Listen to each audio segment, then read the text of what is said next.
Students. तो lecture number 14 last lecture में हुआ था। Today is lecture number 15। ठीक है। अच्छा, लास्ट लेक्चर में हम लोग ये क्वेश्चन नंबर 7 स्टार्ट किए थे। हमने थोड़ा सा, मैंने आपको ये सब क्यों इम्पोर्टेंट है वो बताया था। ठीक है, आज हम लोग इसको पूरा कंप्लीट करेंगे। ठीक है, और ये कंप्लीट करने के बाद हम लोग इधर स्टॉप करेंगे।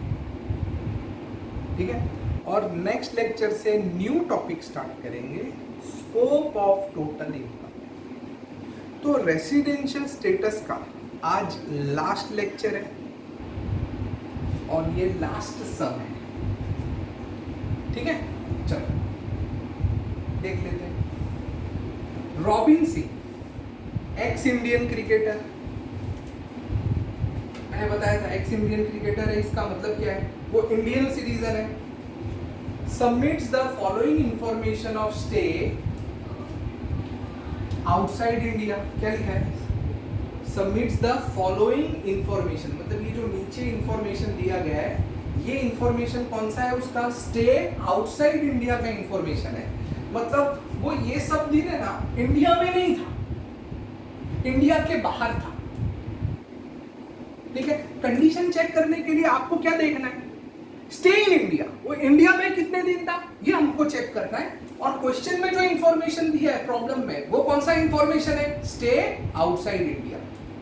ठीक है, तो ये थोड़ा सा अलग सा है इसलिए।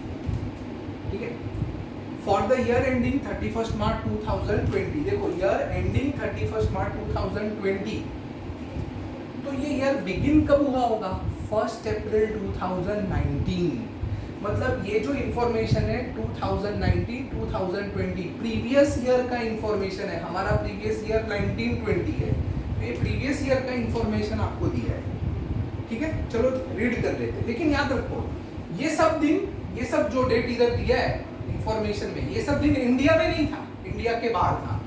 मतलब 12 अप्रैल 2019 को इंडिया में था वो नहीं। देखो मेरी बात सुनो, बच्चे लोग यहाँ पे कंफ्यूज होते हैं। ठीक है, इधर ऐसा लिखा है क्या 12 अप्रैल को वो इंडिया छोड़ के गया, नहीं। क्या लिखा है, ही वॉज आउटसाइड इंडिया। देखो ये प्रॉब्लम डिफरेंट क्यों है बाकी के प्रॉब्लम से। अब जैसे लास्ट वाला सम हमने किया था मोनिका, उसमें क्या लिखा था, she came to India for the first time on 1 May 2013। तो उधर क्या वर्ड लिखा था, came to India on 1 May, मतलब 1 मई को वो इंडिया आई। फिर क्या लिखा था, she went back to USA on 1 मई 2016। 1 मई 2016 को वो वापस इंडिया छोड़कर चली गई, शी लेफ्ट इंडिया। क्या वर्ड लिखा था, शी लेफ्ट इंडिया, मतलब इंडिया से गई। मतलब मोनिका जो लास्ट सम आपने देखा और उसके पहले भी जितने भी सम हमने सॉल्व किए, उसमें क्या इंफॉर्मेशन देते थे, on this particular date she came to India, on this particular date she left India. मतलब इंडिया में आने का डेट दिया जाता था और इंडिया छोड़ के जाने का डेट दिया जाता था। उनके वर्डिंग्स अलग थे और यहां पर जो क्वेश्चन है उसका वर्डिंग्स अलग है। ठीक है, बहुत से स्टूडेंट कंफ्यूज क्या होते हैं, वो लोग बोलते हैं सर 12 अप्रैल 2019 इंडिया में काउंट करेंगे, है ना। नहीं, ये सब में ऐसा नहीं करेंगे, क्योंकि ये सब में वर्ड्स क्या है, ऐसा लिखा है कि 12 अप्रैल को रॉबिन सिंह लेफ्ट इंडिया, 12 अप्रैल को वो इंडिया छोड़ के चला गया, ऐसा लिखा है क्या ये सब में, नहीं। ये सब में क्या वर्ड लिखा है, stay outside India, following information of stay outside India. इधर क्लियर लिखा है कि जो फॉलोइंग इंफॉर्मेशन दिया गया है, ये सब डेट वो इंडिया के बाहर था। तो 12 अप्रैल हम लोग क्या मानेंगे कि 12 अप्रैल वो इंडिया के बाहर था, आउटसाइड इंडिया।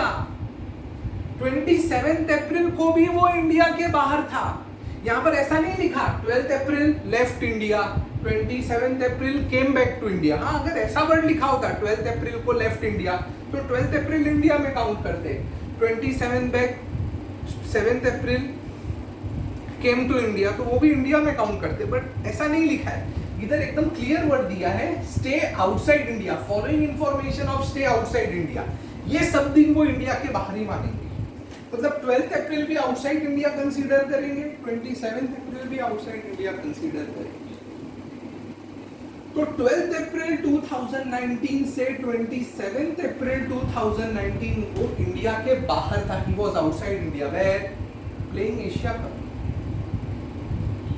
ओके, फिर 2 मई 2019 से to 8 July 2019 he was outside India. 2 मई से 8 जुलाई भी इंडिया के बाहर था वो। देखो अप्रैल मंथ में 12 अप्रैल से 27 अप्रैल इंडिया के बाहर था, फिर 2 मई से बाहर चला गया वो इंडिया के, और 8 जुलाई तक वो इंडिया के बाहर था। कहां गया था? Summer cricket tour of England. 26 अगस्त 2019 टू 9 सितंबर 2019 वो इंडिया के बाहर था। Triangular series in Sri. 10 सितंबर 2019, देखो 9 सितंबर तक श्रीलंका में था, फिर सीधा 10 सितंबर वो किधर? 10 सितंबर से 1 अक्टूबर Singapore, he was in Singapore on holidays. ठीक है, तो वो इंडिया आया ही नहीं सितंबर मंथ में। फिर अक्टूबर के बाद 3 January to 25 March he was outside India, summer cricket tour to South Africa में था। मतलब ये सारे दिन वो इंडिया के बाहर था। ठीक है, क्यों बाहर था ये रीजन दिया है। ठीक है, अब आगे पढ़ो जरा। He made his debut। अच्छा एक बात ये आगे पढ़ने से पहले बता दूं, देखो ये सब दिन वो इंडिया के बाहर था, है ना, तो बाकी के दिन कहां था? इंडिया में। समझा? अब जैसे अप्रैल मंथ ले लो, 12 अप्रैल टू 27 अप्रैल इंडिया के बाहर था, तो 1 अप्रैल से लेके 11 अप्रैल तक कहां था? तो एज्यूम करेंगे कि 1 से 11 अप्रैल किधर था वो? इंडिया में। ये सब दिन इंडिया के बाहर था ना, तो रिमेनिंग डेज, इसके अलावा बाकी के दिन, remaining days he was in India. ठीक है, अब जरा आगे बढ़ते हैं। He made his debut, मतलब उसने अपने first international debut in international cricket on 10 मार्च 2015। मतलब वो अपने लाइफ में पहली बार इंडिया के बाहर कब गया? 10 मार्च 2015 को उसने अपने जिंदगी का पहला इंटरनेशनल मैच खेला। उसका करियर 10 मार्च 2015 को स्टार्ट हुआ, इंटरनेशनल मैच का career. Then in a match against West Indies, he suffered injury। फिर एक वेस्ट इंडीज के साथ मैच हुआ, उसमें वो इंजर्ड हो गया, necessitating 2 years hospitalisation in USA. देखो 2015 में उसने अपना इंटरनेशनल मैच खेलना स्टार्ट किया, ठीक है, तो तभी किसी मैच में वो इंजर्ड हो गया और 2 साल तक हॉस्पिटल में था। 2 साल तक किधर? कौन से हॉस्पिटल में? यूएसए के। समझ रहे हो? मतलब वो इंडिया आया ही नहीं 2015 के बाद, वो इंडिया आया ही नहीं। 15 में वो गया था खेलने इंटरनेशनल क्रिकेट, वहीं पे इंजर्ड हो गया, वहां से सीधा उसको यूएसए लेके गए। He recovered and returned back to India on 28 March 2019। वापस कब आया? 28 मार्च 2019 को वो वापस आया। ठीक है, रिकवर हो। Thereafter, ये इंपॉर्टेंट है अभी। अभी तक तो जो भी आपने पढ़ा वो टाइम पास था, अभी बहुत इंपॉर्टेंट। 28 मार्च 2019 को इंडिया आ गया। Thereafter, he was appointed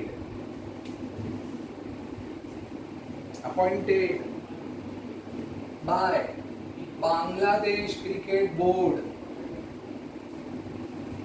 as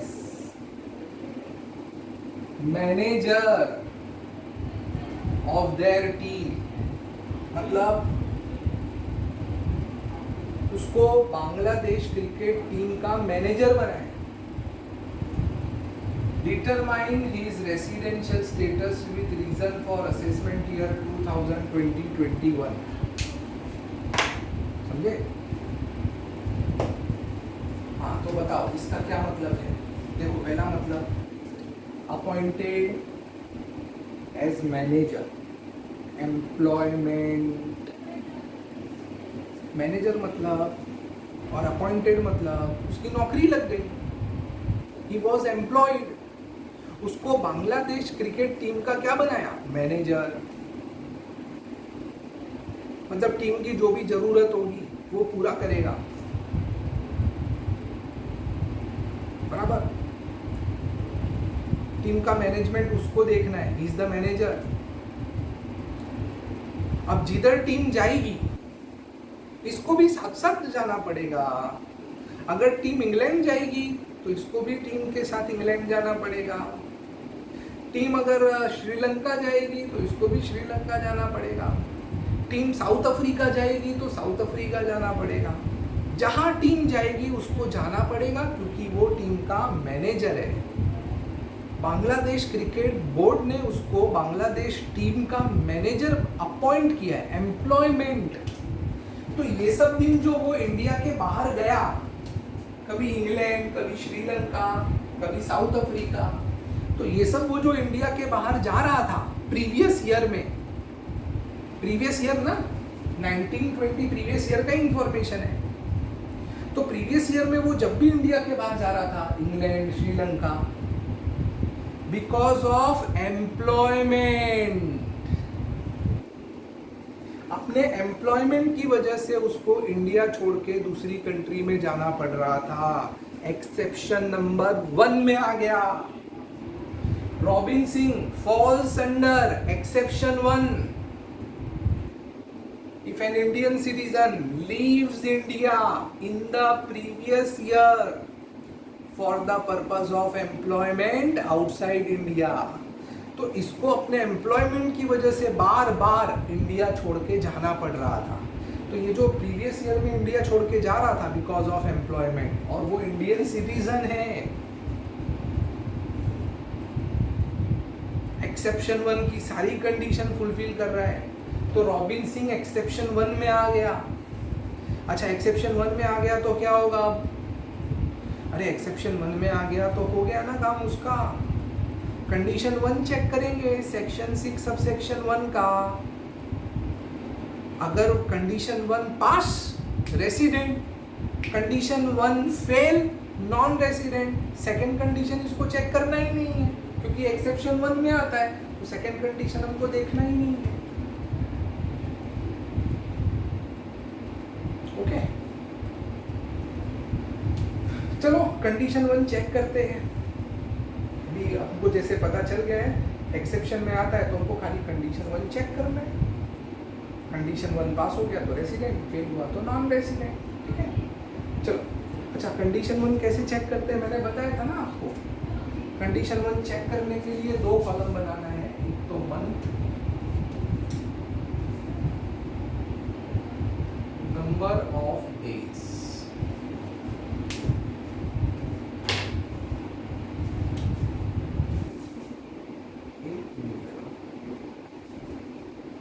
ये रहा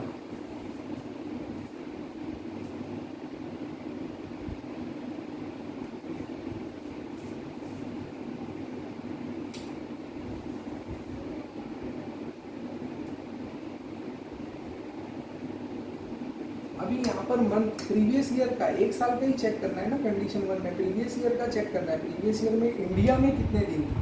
तो प्रीवियस ईयर कभी से स्टार्ट होता है, अप्रैल 2019, मई 2019, जून 2019,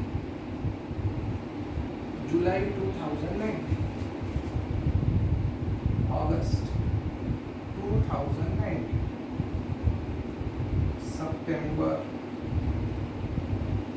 2019, अक्टूबर 2019, नवंबर 2019,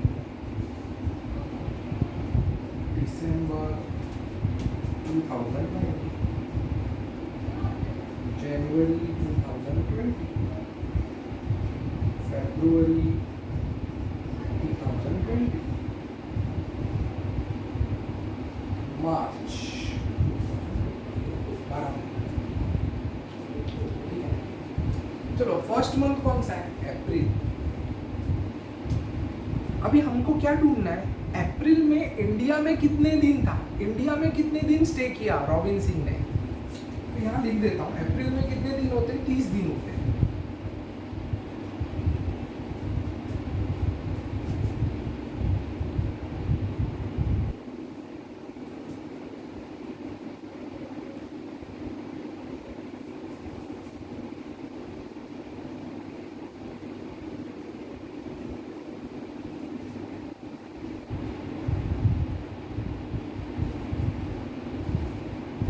अच्छा, सब में आपको क्या इंफॉर्मेशन दिया है? Stay outside India. अप्रैल में वो इंडिया के बाहर कब से कब तक था? तो लिखा है 12 अप्रैल 2019, 12 अप्रैल 2019 टू 27 अप्रैल 2019 एशिया कप। 12 अप्रैल से 27 अप्रैल तक इंडिया के बाहर था।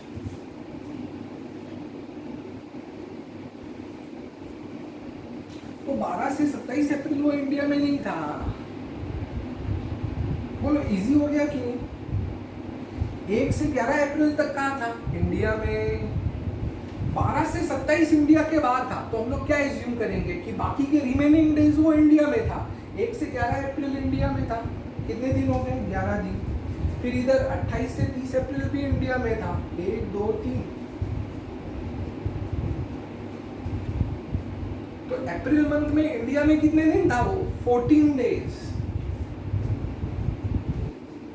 देखो आपको कैलकुलेशन अच्छे से करना है, राइट कैलकुलेशन होना चाहिए। आप गड़बड़ नहीं कर सकते 1-2 दिन कम ज्यादा। आपने अगर गलत डेज कैलकुलेट किया, भले आपका आंसर राइट होगा, आपको फुल मार्क्स नहीं मिलेगा, 1-2 मार्क कम हो जाएगा आपका दिखा। इसलिए डेज बराबर कैलकुलेट, ठीक है। तो अप्रैल का हो गया, ठीक है। अब चलो मई मंथ में देखते हैं।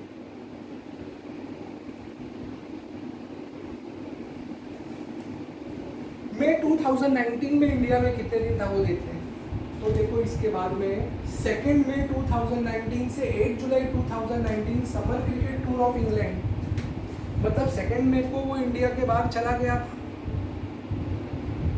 8 जुलाई तक किधर था वो? इंग्लैंड में। मतलब 2 मई से ही वो, मई 31 डेज का होता है, 2 मई से ही वो इंडिया छोड़ के चला गया। तो मतलब 2 मई से ही वो इंडिया के बाहर है। तो मई मंथ में इंडिया में कितने दिन था वो? Only 1 days. सिर्फ एक ही दिन इंडिया में था, 1 डे, ठीक है। फिर मई के बाद क्या आता है? जून। देखो 8 जुलाई तक वो इंग्लैंड में था। मतलब जून मंथ वो पूरा किधर था? इंग्लैंड में ही था। जून मंथ वो इंडिया आया ही नहीं। तो 0 डेज।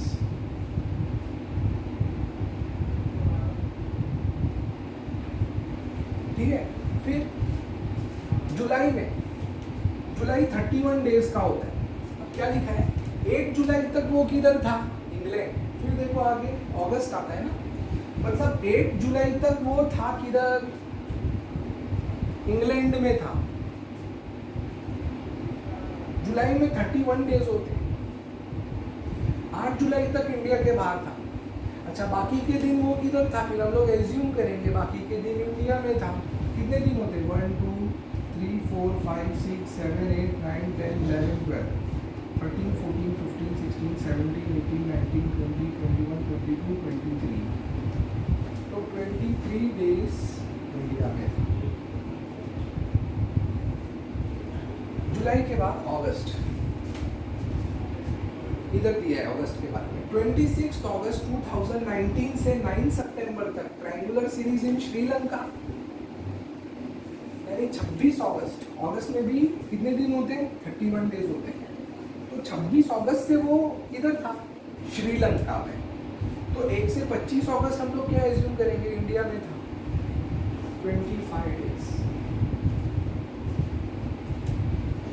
9 सितंबर तक श्रीलंका में था और 10 सितंबर से 1 अक्टूबर सिंगापुर में था। मतलब 9 सितंबर तक श्रीलंका में, और 10 सितंबर से सिंगापुर में था, मतलब इंडिया वो एक भी दिन नहीं आया सितंबर मंथ में। सितंबर मंथ भी वो पूरा इंडिया के बाहर था, तो 0 डेज। अक्टूबर 1 तक सिंगापुर में था, फिर उसके बाद जनवरी में इंडिया के बाहर गया। ठीक है, अक्टूबर में भी 31 डेज होते हैं, तो खाली 1 अक्टूबर को सिंगापुर में था, बाकी 2 अक्टूबर से 31 अक्टूबर वो कहाँ माना जाएगा, एज्यूम करेंगे इंडिया में। तो कितने दिन होते हैं, 30 डेज।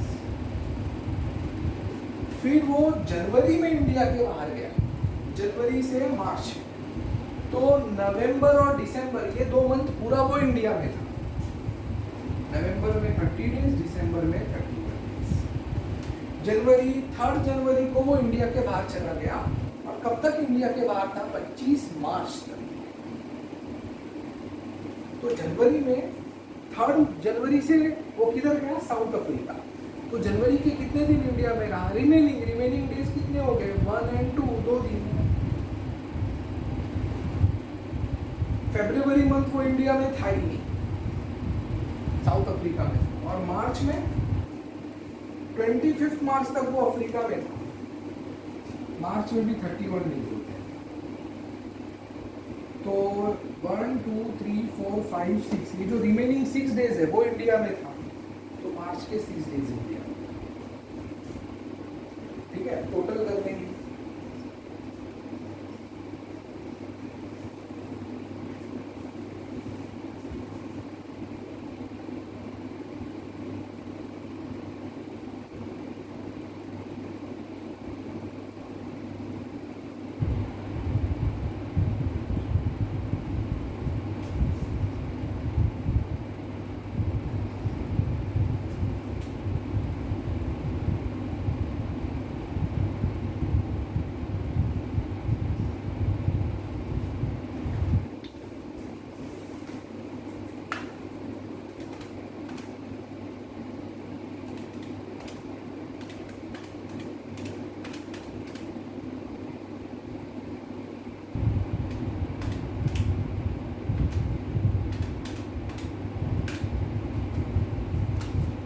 तो टोटल इंडिया में कितने दिन रहा, 162 डेज प्रीवियस ईयर में। तो इन द प्रीवियस ईयर अप्रैल 2019 से मार्च 2020 तक, ये 1 साल में मिस्टर रॉबिन सिंह ने इंडिया में कितने दिन स्टे किया, ओनली 162 डेज।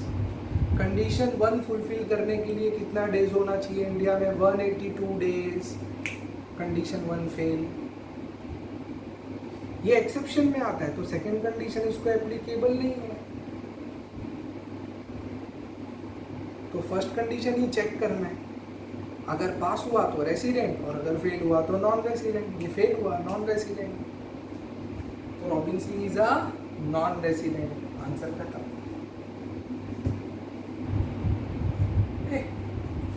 तो अब आंसर लिख लेते हैं।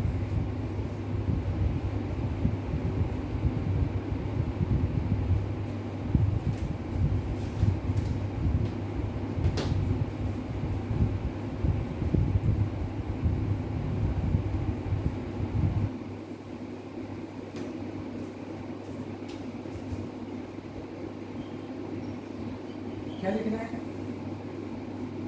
Mister robin Singh is an individual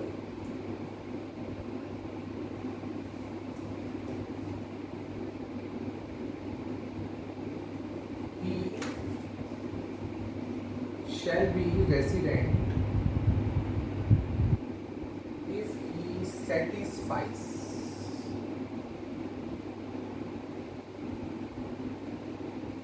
any of the following conditions.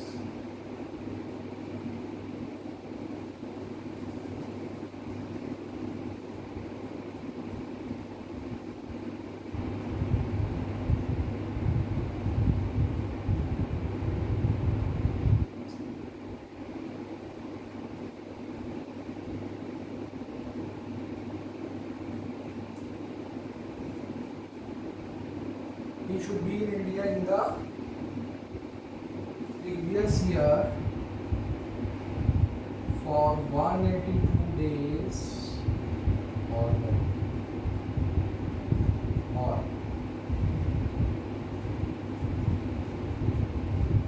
he should be in India in the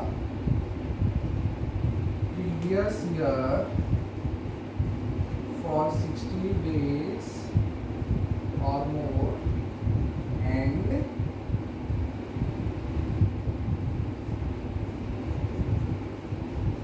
he should be in India in 4 years preceding the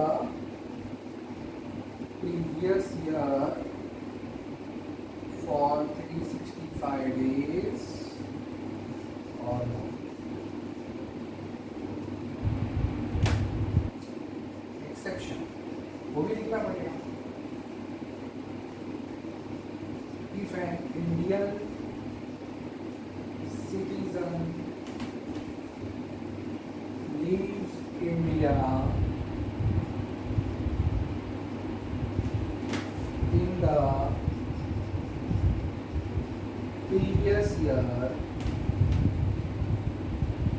for the purpose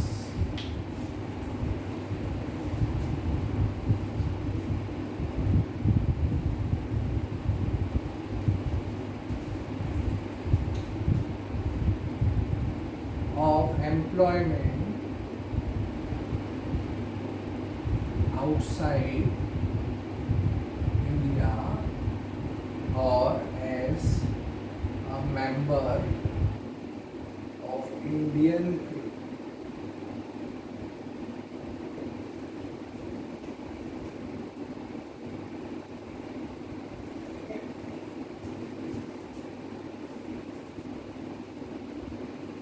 Second, if an Indian citizen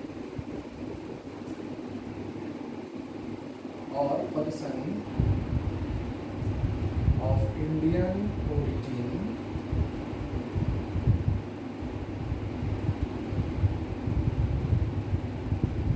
comes to India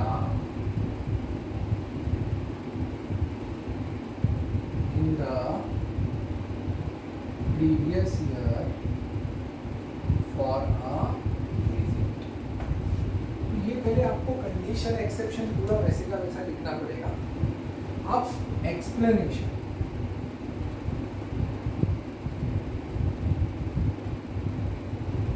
Mr. Robin Singh is not satisfying the first condition because he was in India in the